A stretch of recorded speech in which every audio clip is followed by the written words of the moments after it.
muito feliz em poder fazer isso. Vamos lá então, meus irmãos. Hoje nós vamos dar sequência à exposição que nós estamos fazendo em Efésios.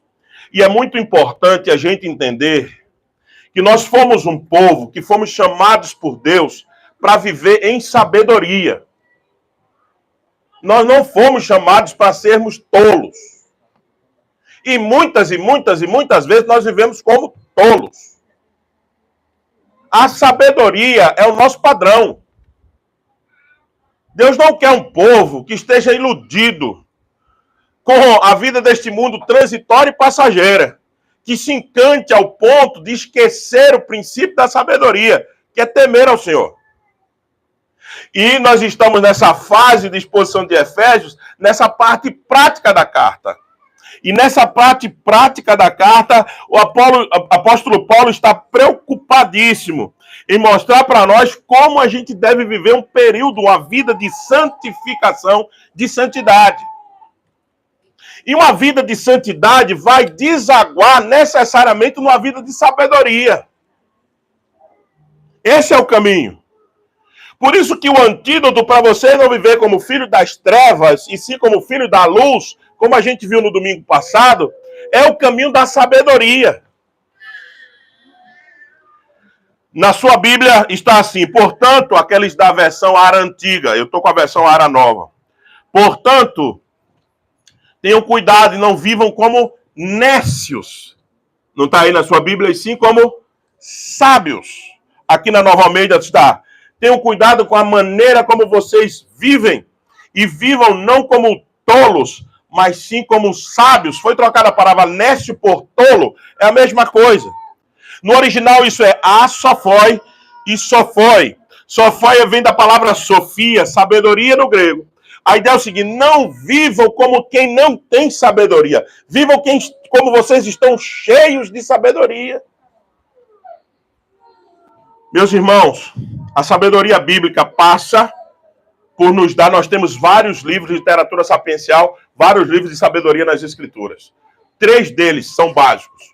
Jó, Eclesiastes e Provérbios. Nós ainda temos os Salmos, nós ainda temos os Cânticos dos Cânticos, que é uma poesia hebraica, às vezes considerada como literatura sapiencial também. E nesses 3 livros, o que a gente mais vê é lições práticas sobre a vida cotidiana. O sábio não é aquele que ele é inteligente. Cuidado. A inteligência é a capacidade de aprender as coisas. Tem muita gente inteligente que aprende rápido as coisas. Tem muita gente que tem muito conhecimento e se está ligado a conteúdo. Mas você pode ser um cara de muito conhecimento, de muita inteligência e ser um tolo na vida prática. Inteligência, capacidade de aprender, capacidade de aglutinar conhecimento, não necessariamente tem a ver com vida de sabedoria. Quem é o sábio não é aquele que tem um currículo vitae enorme, grande, mas é que com pouco conhecimento ele sabe aplicar na vida e faz toda a diferença na vida dele. Esse é o sábio. Já viu aquelas irmãzinhas, aqueles irmãozinhos das nossas igrejas mais antigas? E eles são quase semi-analfabetos, sabem apenas escrever o nome. Mas em termos de vida, criaram a sua família no temor do Senhor. E eles podem dar lições para nós. Essa é a vida de sabedoria. Cuidado, não é porque o seu currículo vitae é grande. Não é porque os cursos você faz aos montes que você é um sábio. Ou que você é uma pessoa sábia. Muitas vezes nós estamos vivendo como tolos, cheio de títulos acadêmicos. E vivemos como tolo, porque simplesmente o princípio da sabedoria é o temor do Senhor. E a gente se afasta com muita frequência de uma vida de temor e deixamos nos levar pela vida desse tempo, desse mundo. E a gente é pressionado pelo consumismo, pelo materialismo, pelo hedonismo. Eu só faço o que dá prazer, pastor. Se não me der prazer, eu não faço. Eu consumo. Eu tenho que ter, eu tenho que comprar, eu tenho que possuir. deixamos nos levar por essa vida tão que nos pressiona tanto a vivermos uma vida apegada a essas coisas desse mundo, quando o princípio da sabedoria é justamente o contrário. Viva de forma simples, mas com temor do Senhor. A pergunta que se segue ao verso 15, na nossa exposição de hoje, e aí nós vamos respondê-la, é: como vive um sábio então, pastor? Se a gente precisa viver com sabedoria, como é que vive um sábio? Como vive uma pessoa sábia? Qual é a diferença entre a vida de uma pessoa sábia e a vida de uma pessoa tola? Vamos ao texto. Primeira coisa que o texto nos diz é: aproveitando bem o tempo, porque os dias são maus. Na versão antiga da Ara, remindo bem o tempo. É a remissão do tempo. Essa ideia de remir, essa ideia de remissão, remete ao quê? Salvação. O que é que o Senhor fez? O Senhor nos remiu. O Senhor nos salvou. A mesma origem da palavra aqui.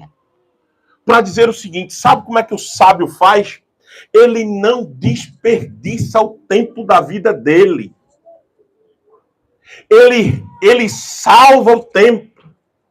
Tempo para ele é um negócio precioso. Só que ele não é escravo do tempo. E ele sabe também que ele não é senhor do tempo. Ele sabe que não pode viver preso simplesmente aos tempos determinados por outras pessoas, que não seja Deus. Os tempos de Deus na nossa vida a gente se submete. Mas às vezes o tempo das outras pessoas, da sociedade que nos impõe, que nós temos que fazer isso agora. Porque agora é a hora. Ele não está debaixo desse tipo de crivo. E também é o seguinte: ele sabe que não manda no tempo. Ele sabe que quem está no controle do tempo é quem? O Senhor, nosso Deus. Então o sábio lida com essas duas coisas. Ele não procrastina quando ele tem que fazer. Quando ele tem que fazer, ele vai lá e faz. Mas também ele não se precipita quando ele não tem que fazer. Ele vai e espera. Essa é a vida do sábio. Ele não acelera e nem freia quando não deve fazer. E é aí que muitos de nós caímos. É justamente aqui.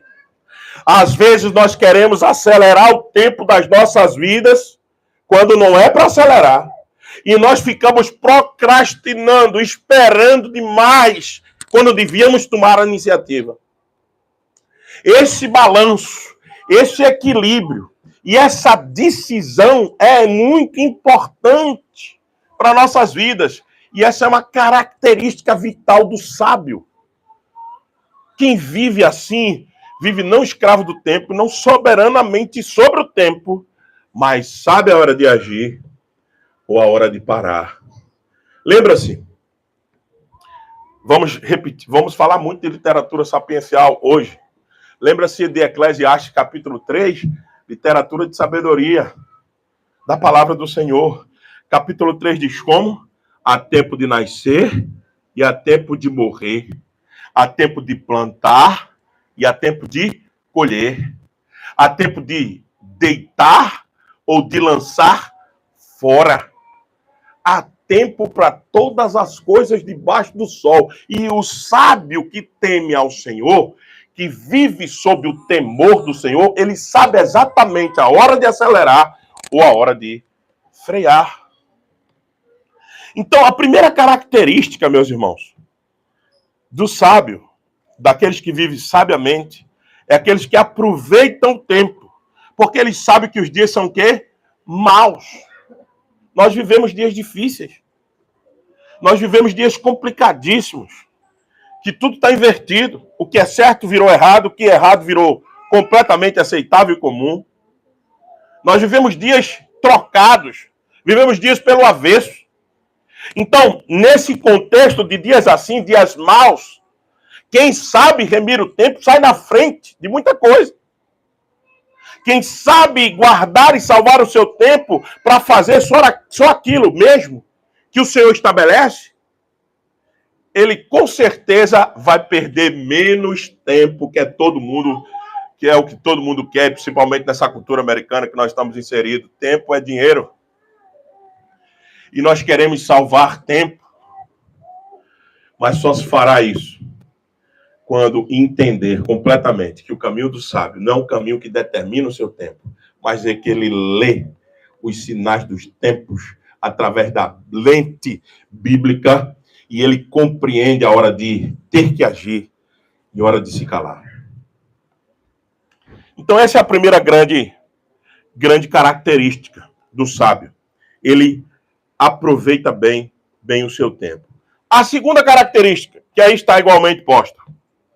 Por esta razão, não sejais insensatos. Veja que a preocupação sempre é com a vida insensata, uma vida de tolo, uma vida sem sabedoria. Nós não fomos chamados para viver vida assim.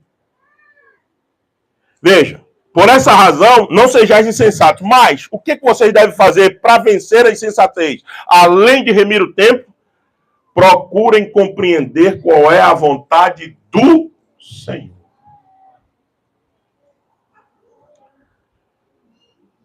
O princípio de sabedoria, eu já disse, anunciei para nossas crianças e para nós também, está intimamente ligado com o temor. O temor do Senhor. E o temor do Senhor não é apenas um respeito reverente e um medo diante de sua presença. Não. É a compreensão. É também. Não. É sim. Mas não só. É também, além de um respeito reverente, uma consideração de quem ele é também, sobretudo, uma compreensão do que ele quer. Quando você e eu vivemos como Deus, não importasse o que ele quer para nós. O que importa é o que eu quero para a minha vida. Quando a gente vive dessa maneira, meus irmãos, a gente precisa dizer que isso é falta de temor. Nós não estamos temendo porque ele quer uma coisa para a gente e a gente quer outra. Isso é muito comum. Comum nas nossas decisões, nos projetos que a gente tem para a nossa vida, para o destino da nossa vida. A gente quer dominar tudo isso. A gente quer controlar tudo isso. A gente quer dizer, a gente gosta de planos. Daqui a 10 anos eu estou em tal lugar. Daqui a 5 anos eu vou fazer isso. A gente gosta disso. Não é problema, a princípio, você projetar e planejar. O problema é quando você desconsidera qual é a vontade de Deus para a sua vida. E a vontade do Senhor para a nossa vida está revelada na sua palavra. E tudo que nós fizemos contra a sua palavra não pode ser considerado vontade de Deus. Muitos de nós, às vezes, tomamos decisões que vão contrárias às Escrituras, confrontam os princípios bíblicos, e a gente diz assim, não, mas não importa, eu estou querendo fazer isso. Isso é ser guiado pelo hedonismo, e não pelo temor do Senhor, que busca compreender a sua vontade. A gente precisa compreender isso, meus irmãos. A gente precisa entender que, se a gente quer viver uma vida de sabedoria, eu preciso compreender qual é a vontade de Deus revelada para mim nas Escrituras Sagradas. Está tudo aqui. Ele mostrou para nós qual o caminho. Ele quer nos abençoar. Ele tem suas promessas sobre a nossa vida. Amém. Não há problema disso. Mas vivamos de conformidade com aquilo que ele estabeleceu. Porque de outra sorte, vamos viver uma vida tola e não uma vida de sabedoria. A compreensão da vontade de Deus. Pastor, como é que eu entendo a vontade de Deus? Essa é uma pergunta clássica que muitos de nós fazemos. Como eu entendo a vontade do Senhor? Como é que eu sei a vontade do Senhor para a minha vida? Tem gente que cai aqui em muitos erros. Tem gente que estabelece, eu vou orar. Vou orar uma semana. Se Deus não me responder, eu sei que não é a vontade dele. Aí o outro diz assim, eu vou estabelecer, aí estabelece prazo para Deus. Aí o outro vai e diz assim, não. Olha, se fulano não fizer isso, é porque não é de Deus. Meus irmãos, isso é magia, isso é mantra. Isso é misticismo barato. O que Deus estabelece para nós, em toda circunstância da nossa vida, é a palavra do Senhor. É o princípio estabelecido nela. Veja, alguém que vai namorar. Não que ninguém, né? Ninguém vai morrer solteiro assim. Calma, calma, jovens. Vamos dizer, nossos jovens vão procurar uma namorada. Ou um namorado. Aí eles dizem assim, eu vou orar pro fulano, porque eu gostei muito da aparência dela, dele, achei ele bonito e tal. Aí eles oram o tempo inteiro, mas não se aproximam para uma conversa franca. Aí quando eles começam a ter isso, já pulam etapas, vão direto para o finalmente. E aí querendo dizer que tudo isso está dentro da vontade de Deus, porque eles simplesmente oraram e fizeram mantra, porque se o outro lado corresponder é de Deus. Vai quebrar a cara. Emprego, eu estou dando exemplo do namoro, mas exemplo do emprego, a mesma coisa. Meus irmãos, tem princípio estabelecido nas Escrituras para a gente dizer o seguinte, qual o emprego que eu tenho que ter? Aquele que glorifica a Deus, que não rouba ninguém, certo? Que não prejudica ninguém, que não faz falcatrua com ninguém. Isso está estabelecido nas Escrituras. Aí eu vou arrumar um emprego que é ilegal. Ele simplesmente é um emprego que vai ilegal no sentido de passar por cima dos outros, roubar os outros, prejudicar fulano. Isso é de Deus? Mas é óbvio que não. Está estabelecido na palavra dele que não é. Mas foi uma oportunidade, pastor, que surgiu. E eu não posso deixar passar, porque eu tenho que dar comida à minha casa.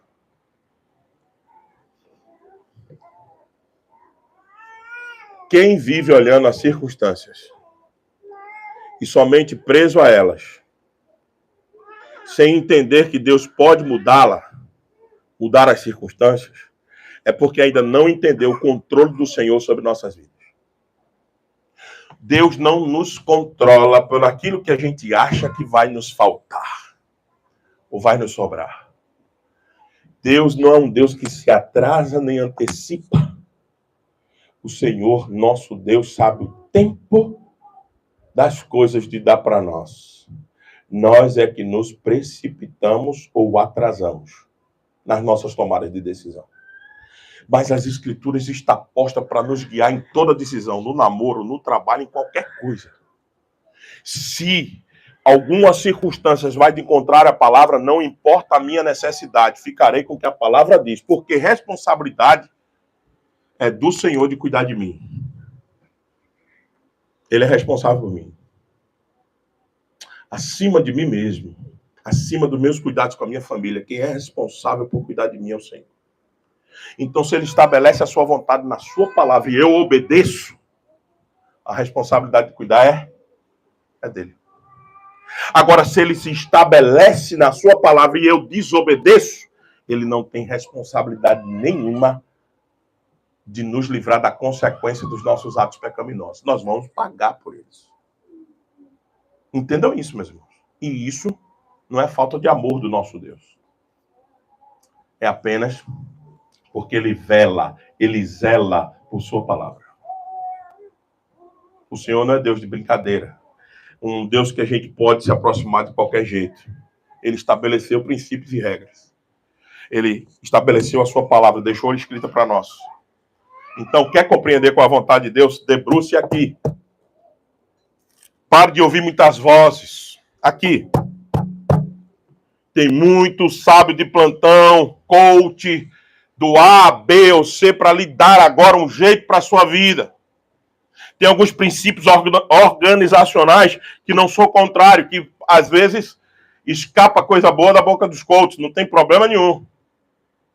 De ouvirmos e aplicá-los. Agora, ninguém, nenhum homem, nenhum sábio está acima da orientação da palavra de Deus para nós. Ela é a nossa regra de conduta, de ética, que vai nos guiar no caminho da sabedoria.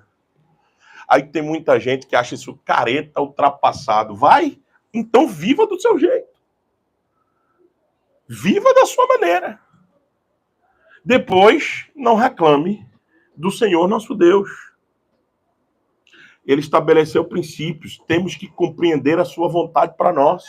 E a vontade do Senhor passa por uma leitura constante das Escrituras, uma compreensão necessária de que as circunstâncias não podem ir contra a palavra de Deus, e a gente se submete a ela. É assim que eu encontro a vontade do Senhor. Não é fazendo campanha, não é estabelecendo dias, prazos. Olha, se não acontecer isso, não foi de Deus. Isso é meninice espiritual. Isso é misticismo, meus irmãos. O que a palavra de Deus manda que a gente faça todos os dias da nossa vida está estabelecido aqui. E acabou. E nós só temos que seguir em tudo. Na compra da casa, na compra do carro, enfim, todas as coisas. O Senhor pode guiar o seu povo. Não duvide disso. Ele guia o seu povo. Então, primeiro, saiba remir o tempo. Depois, compreenda com a vontade de Deus. Terceira coisa, da forma pela qual vivem os sábios. Veja o verso 18. E não se embriaguem com vinho. E não vos embriagues com vinho, pois isso leva à devastação ou à dissolução. Mas deixando-se encher do Espírito. Eis aqui outro texto que a gente precisa de uma melhor explicação. Primeira coisa, a Bíblia não está indo contra o vinho. Ela está indo contra a embriaguez. Aliás, no Velho Testamento, as bênçãos do Senhor eram mosto cheio, celeiros fartos de vinho e pão. Era assim também que a bênção do Senhor se manifestava. Quando o Senhor queria amaldiçoar o povo, como ele fez com o profeta Joel, ele apodrecia o seu mosto. Mosto é o processo de fermentação da uva para se tornar vinho. Noé sai da arca, apesar de ter feito mau uso do vinho, sai da arca e planta uma vinha. Então, o problema não é com o vinho em si, é com o estado de embriaguez. Não só que o vinho produz, como a cerveja, como qualquer outro tipo de bebida alcoólica, nós não estamos dizendo que nós somos contra o uso cuidadoso e restrito de bebida alcoólica, mas nós somos totalmente a favor do ensino bíblico, que é contra a embriaguez, o vício. Por quê? Porque se perde a consciência e dá lugar à devassidão. Geralmente, as coisas acontecem ligadas às bebidas, os assassinatos, os estupros, as coisas ruins que se acontecem ligadas à bebida, não é por causa de uso moderado, é por causa de uso de embriaguez, viciante. E é isso que dá espaço à dissolução. Agora, uma pessoa que, o contrário disso, o balanço disso, uma pessoa que é cheia do Espírito Santo, ela não vai cair em estado de embriaguez qualquer. Esse é o contraste estabelecido aqui. A embriaguez é vencida pelo processo de controle da nossa vida dado ao Espírito Santo de Deus. Outro erro nesse verso. Esse verso é um dos versos mais mal interpretados das Escrituras. O segundo erro aqui é achar que você pode ser enchido do Espírito Santo. Não, você é cheio. Você é enchido do Espírito Santo. A voz aqui no original é passiva. Todo verbo que está em voz passiva, a ideia é que ele sofre a ação do verbo. Ele é enchido. Voz ativa, se eu me encho. Aí eu estou praticando a ação de encher. Agora, encher a mim. Voz reflexiva. Agora, se eu digo assim, eu sou enchido, aí é alguém que está fazendo isso em mim. É a situação aqui. É imperativo, é uma ordem. O texto diz claramente, mas deixem-se, aqui, a tradução da Nova Almeida, deixem-se encher do Espírito. Nova Almeida captou bem a voz passiva aqui e disse, deixem-se ser enchido por ele mesmo. O contexto mais próximo, atrás, vocês viram. Efésios capítulo 4, verso 30 diz o quê? Não entristeçais o Espírito Santo de Deus. Quando é que o Espírito para de nos encher? quando os nossos pecados o entristecem, mas ele é que continua fazendo o movimento de encher a nossa vida. E não nós determinamos o quanto ele enche. É ele que enche. E quanto mais cheios do Espírito Santo de Deus, mais controladas estão as nossas ações mentais, ao contrário do que faz a embriaguez do vinho. Mais capacidade de compreender qual é a vontade de Deus, porque o Espírito vai nos guiar a compreender a vontade revelada na palavra. E mais capacidade de remir o tempo. Logo, uma vida sábia é uma vida cheia do Espírito Santo de Deus. Uma vida de sabedoria passa por alguém que está sendo cheio pelo Espírito do Senhor. Cheio a ponto de transbordar. Essa é a figura colocada aqui no original. Logo, como é que vive o sábio? Ele vive cheio do Espírito Santo de Deus. Porque com cheio do Espírito, ele pode remir o tempo, compreender qual é a vontade do Senhor para a vida dele. É a lógica paulina. É o texto todo amarrado para fazer sentido para nós. Aí você diz assim, mas o texto não acabou aí, pastor. Ele vai até o 21, o senhor leu até o 21.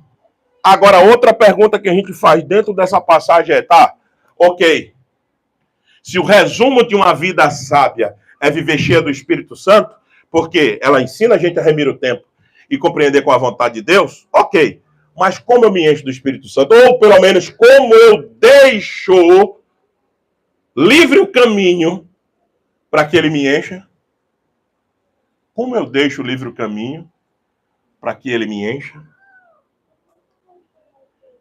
A sequência da sua Bíblia tem 19, falando, 20, dando e 21, sujeitando. Tem 3 gerúndios aí. Essa é a ideia de como a gente se enche do Espírito Santo. Como eu posso ser enchido pelo Espírito Santo? Pelo ele enchendo. Como? Falando entre vós com salmos, hinos, cânticos espirituais, cantando e louvando ao Senhor de todo o coração. Isso somente no culto? Não, na vida. Esses 3 tipos de cânticos que estão aí, veja, falando entre vós com salmos. O que é referência a esses salmos? É os salmos do quê? Os salmos do saltério, que eram o quê? Cânticos da igreja do Velho Testamento. Eles cantavam o saltério. Nós podemos cantar o saltério. Aliás, temos músicas aqui que cantam, que lembram o saltério, né? Assim como a corça anseia por águas. Eu tenho sede de ti. E outras mais, Salmo 139. Ainda a palavra não me chegou à boca e tu já conheces, Senhor. Nós cantamos. Nós cantamos alguns salmos e podemos metrificar outros para poder cantar aqui, não tem problema nenhum. A segunda espécie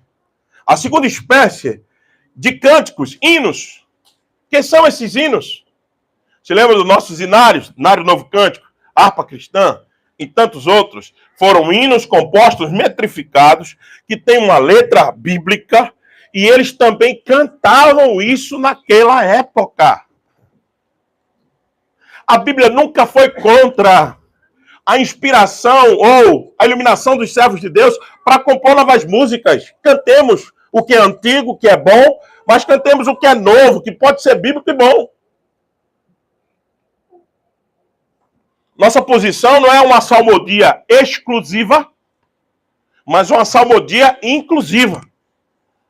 Os salmos inclusos, porque os hinos também estão presentes, e os cânticos espirituais, que esses cânticos que a gente compõe até hoje, eles também devem estar presentes. Então, não uma só coisa ou não só outra.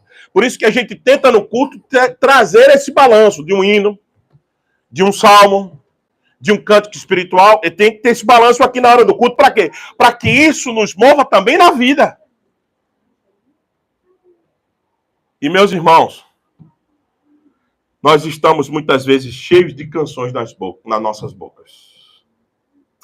Mas às vezes falta o louvor, Veja como é que é dito: louvor com todo o coração ao Senhor. Às vezes a gente sabe o hit do verão, de cor e salteado. Não há problema nisso. Mas por que também da nossa boca não sai louvores e cânticos espirituais ao nosso Deus? De todo o coração. Ah, como é maravilhoso amanhecer. Uma música cristã boa na nossa mente. Do que com aquela outra que você ouviu, que nem chiclete, né? Já viu música chiclete? Ela gruda na sua cabeça e não sai. Mas às vezes é porque nós estamos vindo muito chiclete e pouco canções bíblicas verdadeiras de louvor e adoração ao nosso Deus. O Espírito habitará em nós com muito mais prazer se na nossa boca estivermos falando uns com os outros de cânticos, louvores e adoração ao nosso Deus. Segunda forma que você se enche do Espírito, dando sempre graças por tudo ao nosso Deus e Pai, em nome de nosso Senhor Jesus Cristo. Não só cantando, mas também agradecendo. Veja, como o Espírito Santo de Deus pode habitar o coração ou uma pessoa murmurante, ingrata. Isso desanima o Espírito Santo de Deus, isso o entristece. Nós temos que entender que nós estamos lidando com a pessoa santíssima da Trindade, que é o Espírito. E o Espírito pode nos encher a partir do momento que a gente continua, mesmo em toda e qualquer situação, dando graças ao Senhor. Foi isso que o apóstolo Paulo nos ensinou em 1 Tessalonicenses, capítulo 5, verso 18. Em tudo dai graças. Essa é a postura de uma vida sábia, que agradece ao Senhor por tudo que Ele dá e faz. Essa vida da gente é cheia de altos e baixos, sim, de problemas, de confusões, situações difíceis. Ok, mas nós estamos vencendo, não estamos? Ele está nos carregando com a situação, não está? Ele está nos guiando, ele está nos fazendo ir. A nossa ingratidão, meus irmãos, nunca pode ser contra o Senhor. A gente pode até murmurar ou questionar algumas coisas da nossa vida. Das pessoas que fazem com a gente, mas com Deus não. Por favor. O Senhor fez tudo para que a gente confie nele, descanse nele. Ele nos criou, nos salvou, nos redimiu, mandou o seu filho para morrer no nosso lugar, ressurgiu o seu filho, fez ressuscitar, deu a certeza de salvação para nós, caminha conosco, o seu Espírito é com a gente, ele promete vida eterna, ele estará conosco durante todo o processo. Aquele que começou a obra em vós vai concluí-lo, vai levar a gente para a eternidade. Então, por que contra esse Deus algum tipo de ingratidão? Não faz sentido. A ele não, contra ele não. Que se queixa, ou que se queixam os homens, queixem-se dos seus próprios pecados. Não de Deus. É isso que a palavra de Deus nos orienta. Então, o Espírito nos enche quando a gente está falando uns aos outros com salmos, hinos e cânticos, quando a gente está dando graças, agradecendo, e por fim, quando a gente está se sujeitando uns aos outros no temor do Senhor. Daqui para frente, vamos entrar na família, no próximo domingo. Mulheres se sujeitam aos seus maridos, maridos se sujeitam às suas mulheres, filhos se sujeitam aos pais, patrões a empregado, empregado a patrões. Vai até o capítulo 6, verso 9. Não dá para a gente pregar essa passagem toda. Se lembra, a gente estudou essa passagem numa escola bíblica. Eu disse a vocês, na hora da pregação, você escolhe uma parte da perícope e expõe. É o que a gente fez agora aqui, até o versículo 21. Você lembra disso? Mas ela continua. Porque como é que eu me sujeito um ao outro? Marido sujeitando a seus esposos, esposos se sujeitando às suas mulheres, os filhos se sujeitando aos pais. Aí eu pergunto a você, você não está sentindo falta de alguma coisa que é dito por aí, que é a forma que a gente se enche do Espírito de Deus? Tem muita gente que diz, olha, eu preciso me encher do Espírito. Eu vou fazer a campanha de Daniel. 21 dias de jejum e oração. Tem alguma coisa de oração nessa lista de se encher do Espírito Santo aqui?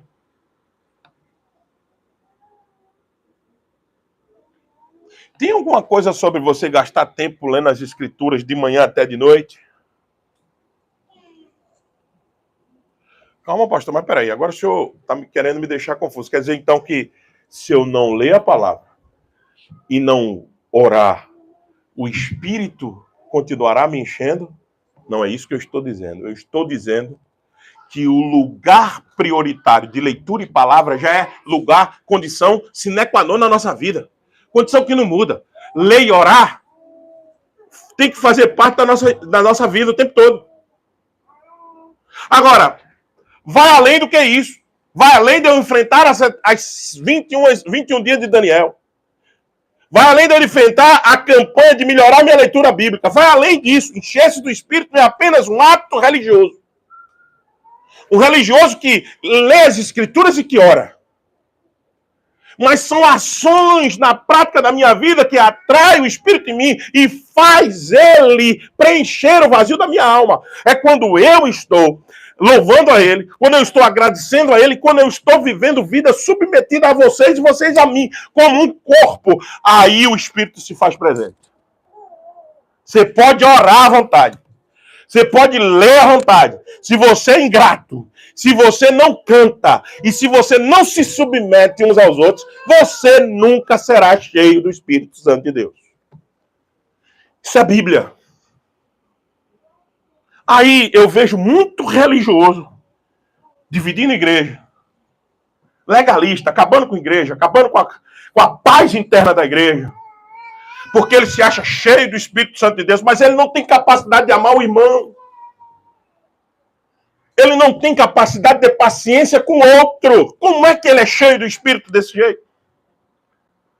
Ele não tem capacidade com o mais fraco.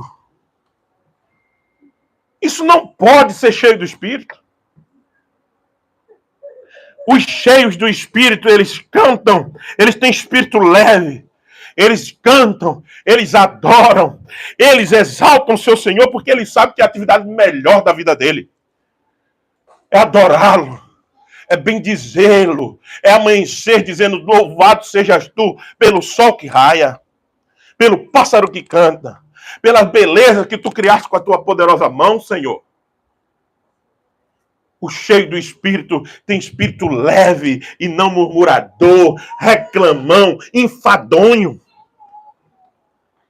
O cheio do Espírito é alguém que se submete à fraqueza do seu irmão, da sua esposa, dos seus filhos, do seu pastor, que é fraco como ele. É a beleza do Espírito edificando a vida do corpo. Então, meus irmãos, portanto, tomemos decisões hoje na nossa vida. Decidimos, todos nós, a partir de hoje, decidamos viver como sábio e não como tolo. Uma vida de sabedoria passa necessariamente por uma vida cheia do Espírito Santo de Deus. E o Espírito Santo de Deus não é uma pessoa que está ao nosso dispor, mas é Deus, lembre-se disso. E como Deus, ele também tem as suas regras de trabalhar na nossa vida. Não esqueça disso. Quanto à questão do tempo, reflita seriamente. Se eu e você, reflitamos, todos nós, se nós estamos aproveitando o tempo, lançando o tempo da nossa vida fora. Lembre-se, você só tem uma vida terrena. E quanto mais você deixa a vida lhe levar, como dizia aquele grande poeta do Rio de Janeiro, aquele filósofo profundíssimo, Quanto mais você deixa a vida te levar e você não toma pé da sua vida, ela vai levar você para caminhos distantes do Senhor. E você vai chegar no final e vai olhar para trás e dizer assim: eu desperdicei. Aí não terá mais tempo de conserto. A hora do conserto é agora. É já. Para que quando a gente chegar lá na frente, a gente olhe para trás e diga: ainda bem que naquela época eu tomei essa e essa decisão, e louvado seja o Senhor que me conduziu para chegar até aqui. Tempo. Segunda aplicação. Lembre-se, a vontade do Senhor tem que prevalecer nas nossas vidas. Ela tem que ser o primeiro lugar, meus irmãos. Por quê? Porque eu e você não sabemos nem o que é bom para nós. Sabia disso? A gente não sabe. A gente acha que sabe, a gente acha que supõe. A gente acha que controla. A gente acha, eu sei, não, tô tranquilo. Você não sabe, eu não sei. Porque nós não temos controle com um segundo daqui da frente, com a hora que está por vir. Nós não temos controle, ela não existe. Na nossa perspectiva, ela não existe. Nós estamos presos a espaço e tempo. O Senhor nosso Deus não está acima de espaço e tempo. Pense nisso. Então a vontade dele tem que ser... O objetivo da nossa vida é: Senhor, faça-se a tua vontade, porque ela é boa, perfeita e agradável. Diz Romanos capítulo 12, verso 2. Ela é boa, perfeita e agradável. Então, Senhor, por favor, não deixe eu fazer minha vontade na minha vida. Faça do Senhor, por favor. Essa deveria ser a nossa oração. Mas a gente nem conversa com Deus sobre vontade. Senhor, o que é que tu queres? Estou aqui. O que o Senhor quer de mim? A gente não tem essas conversas mais aprofundadas com o nosso Deus, meus irmãos. A gente tem, às vezes, preguiça disso, canseira. Porque a gente sabe que a gente pode ouvir coisas que a gente não quer ouvir. A gente pode receber orientações vindas da palavra do Senhor que a gente não quer, então a gente evita o confronto. Ah, não. Vou mexer com isso, não. Vou mexer com isso, não, que eu não tenho cabeça para isso, não. Não tenha. Não tenha medo. O Senhor nos guiará em bom termo, no bom caminho dele. Não tenha medo de fazer esses confrontos com a sua vida. À luz da palavra. Senhor, é isso mesmo que o Senhor quer para mim? É isso mesmo. Não é outra coisa, não. Ore, leia e seja guiado pela vontade do Senhor para a sua vida, que com certeza você vai encontrar felicidade. E a última coisa, não desperdice a oportunidade de se exercitar para que o Espírito Santo de Deus lhe enche. É um exercício. Cantar é exercitar a alma a bendizer o seu Deus. Dar ações de graças é um exercício contra a murmuração. Diga obrigado, Senhor. Mesmo quando as coisas não vão bem, isso é exercício. Isso é prática. Diga ao Senhor, obrigado, Pai. Não entendo, mas agradeço. Exercite, condicione seu coração a cantar, condicione seu coração a agradecer. Condicione o seu coração a se sujeitar uns aos outros. A gente geralmente quer fugir de relacionamento porque é problemático. Não, se relacione melhor com seu esposo, com a sua esposa, com os seus filhos. Crie relacionamentos fortes dentro da igreja, da casa do Senhor. Se sujeite, porque esse é o caminho que certamente o Espírito exaltará a Ele, a Deus e, sobretudo, fará grandes maravilhas nas nossas vidas, meus irmãos. Talvez aquilo que você esteja procurando há muito tempo, talvez aquilo que mais te incomode na vida seja porque eu e você estamos vivendo vidas de tolo e não vida de sábios. Que a gente desista hoje mesmo da vida de tolo e que a gente resolva viver vida que teme ao Senhor, que quer que Ele domine, porque quando Ele estiver reinando, nós estaremos satisfeitos. Quanto mais Ele domina, mais a minha alma descansa. Quanto mais Ele controla, mas eu desfruto. É assim. O contrário também acontece. Quando ele é menos glorificado, menos eu sou feliz. Portanto, toda a glória, toda a exaltação, todo o tributo de louvor seja dado ao nosso Deus agora e para todo sempre. Amém? Vamos louvar ao Senhor, meus irmãos, em resposta